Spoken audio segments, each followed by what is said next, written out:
स्वागत है दोस्तों द एम्प्लॉयमेंट होम के इस प्लेटफॉर्म पर।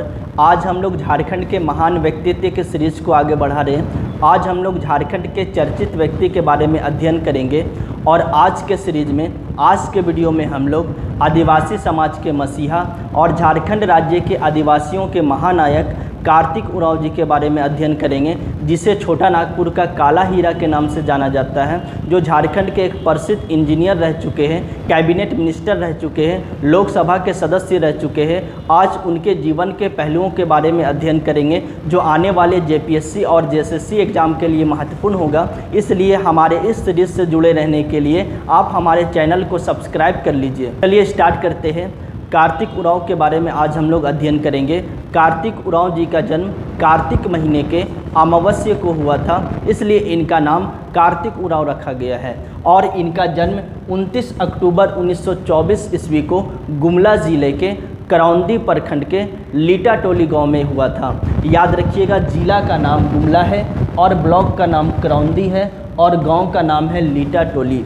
और इनके पिता का जो नाम था, इनके पिता का नाम जौरा उरांव और माता का नाम बिरसो उरांव था।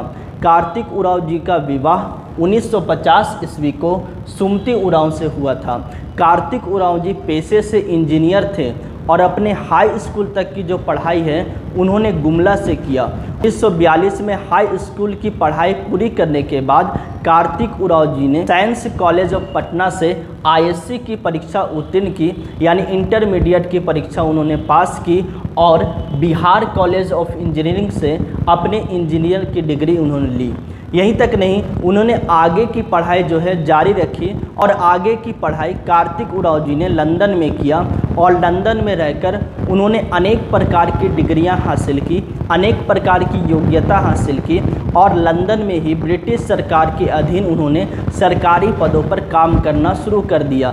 कई आधिकारिक पदों पर उन्होंने काम करना शुरू कर दिया। लंदन से कई योग्यताएं लेकर कई आधिकारिक पदों पर उन्होंने कार्य किया।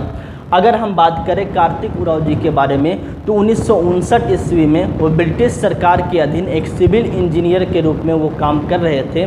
और 1959 ईस्वी में कार्तिक उरांव ने उस समय दुनिया का सबसे बड़ा ऑटोमेटिक पावर स्टेशन, दुनिया का सबसे बड़ा ऑटोमेटिक पावर स्टेशन का मॉडल यानी प्रारूप उन्होंने ब्रिटिश सरकार को दिया।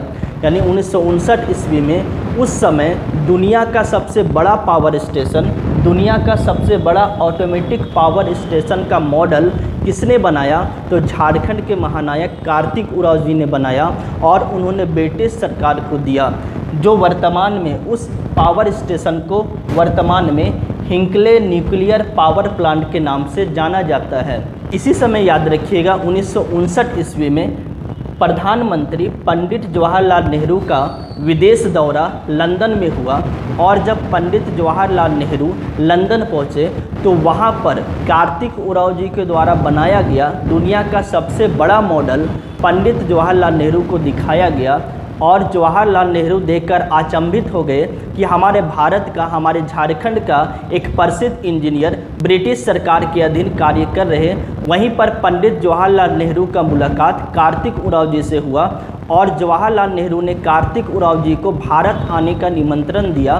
कहा कि आपने ब्रिटिश सरकार के लिए बहुत काम कर लिया, अब भारत आइए, भारत के विकास के लिए, भारत के प्रगति के लिए अपना योगदान दीजिए। कार्तिक उरांव जी ने कहा कि ये प्रोजेक्ट हम समाप्त करते ही ज़रूर हम भारत आएंगे और उन्होंने दुनिया का सबसे बड़ा पावर स्टेशन का प्रोजेक्ट ब्रिटिश सरकार को सौंप कर वो भारत आए और 1961 ईस्वी में वो भारत पहुंच गए। और जब उन्होंने 1961 ईस्वी में भारत पहुंचे तो कार्तिक उरांव जी को HEC में सुपरिटेंडेंट कंस्ट्रक्शन डिज़ाइनर के पद पर नियुक्त किया गया। कुछ समय तक कार्तिक उरांव ने इस पद पर काम किए और इस पद पर काम करने के बाद पदोन्नति कर दिया गया और डिप्टी चीफ इंजीनियर के पद पर नियुक्त किया गया। लेकिन 1961 ईस्वी में ही याद रखिएगा, उस समय आदिवासियों की, अनुसूचित जनजातियों की आर्थिक, राजनीतिक, सामाजिक दशाएं बहुत खराब थी।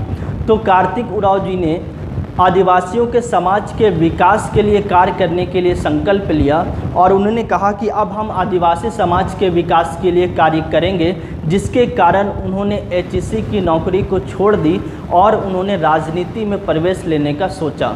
उसके बाद ठीक इसी समय 1962 ईस्वी में लोकसभा का चुनाव होने वाला था और लोकसभा के चुनाव में लोहरदगा संसदीय क्षेत्र से कार्तिक उरांव जी पंडित जवाहरलाल नेहरू के मार्गदर्शन में खड़े हुए, लेकिन 1962 का चुनाव कार्तिक उरांव जी हार गए। क्यों? क्योंकि 1961 में वो भारत आए, उन्होंने 1 साल का समय मिला चुनाव के लिए और इन 1 साल में अपने व्यक्तित्व की छाप जनता में छोड़ नहीं पाए, यानी जनता से ज़्यादा रूबरू नहीं हो पाए, इसलिए कार्तिक उरांव जी 1962 का चुनाव हार गए। लेकिन 5 साल के बाद 1967 में चुनाव हुआ, उसके 5 साल के बाद 1971 में चुनाव हुआ और उनके 5 साल के बाद 1980 में चुनाव हुआ। तीनों लोकसभा चुनाव में ये खड़े हुए और तीनों बार याद रखिएगा लोकसभा संसदीय क्षेत्र से कांग्रेस के सीट पर कार्तिक उरांव जी विजयी हुए और 3 बार एमपी रह चुके। 3 बार एमपी के दौरान उन्हें 2 बार मंत्री बनाया गया। 1967 में जब चुनाव जीते तो यहाँ पर वो सिर्फ लोकसभा सदस्य रहे, एमपी रहे, लेकिन जब 1971 में उन्होंने चुनाव जीता तो यहाँ पर उसे स्टेट मिनिस्टर बनाया गया और कार्तिक उरांव जी को संचार राज्य मंत्री का पद दिया गया, यानी minister of state for communication का पद दिया गया। और जब 1980 का लोकसभा का चुनाव वो जीते तो उन्हें कैबिनेट मिनिस्टर बनाया गया और उन्हें जो मंत्रालय दिया गया, केंद्रीय मंत्री एवं नागरिक उड्डयन मंत्री के पद पर उन्हें नियुक्त किया गया और उन्हें ये मंत्रालय दिया गया।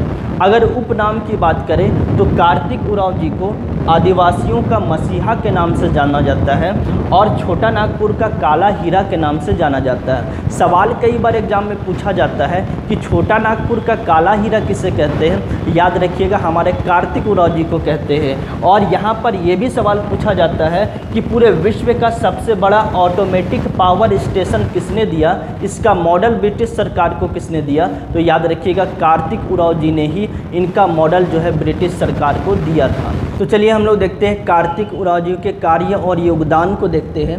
पहला योगदान अगर हम देखें तो झारखंड का ट्राइबल सब प्लान कार्तिक उरांव ने दिया था, यानी झारखंड सरकार आदिवासियों के लिए जो योजनाएं चलाएगी उन योजनाओं में आदिवासियों का क्या भागीदारी रहेगा, इन सब का जो प्लान है वो सरकार को कार्तिक उरांव जी ने दिया, जिसे कहा जाता है ट्राइबल सब प्लान।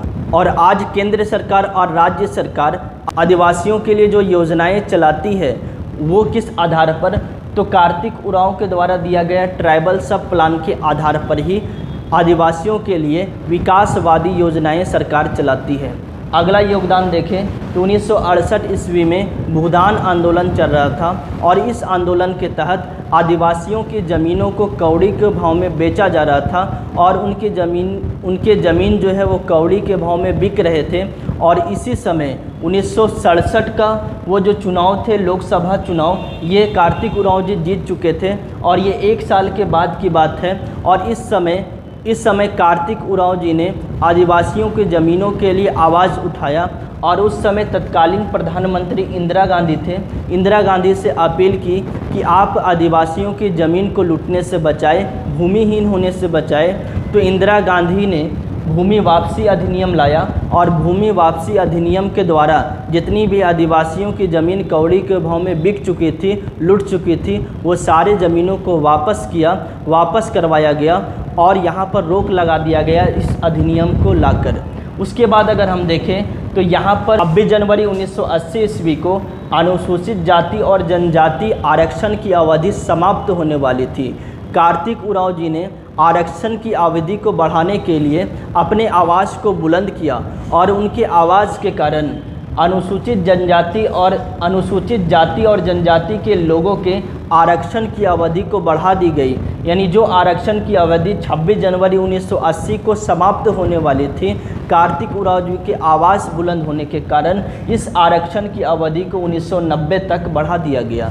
उसके बाद हम जानते हैं इनका अगला योगदान रांची में बिरसा कृषि विश्वविद्यालय है। बिरसा कृषि विश्वविद्यालय की स्थापना जो है वो कार्तिक उरांव के द्वारा किया गया था।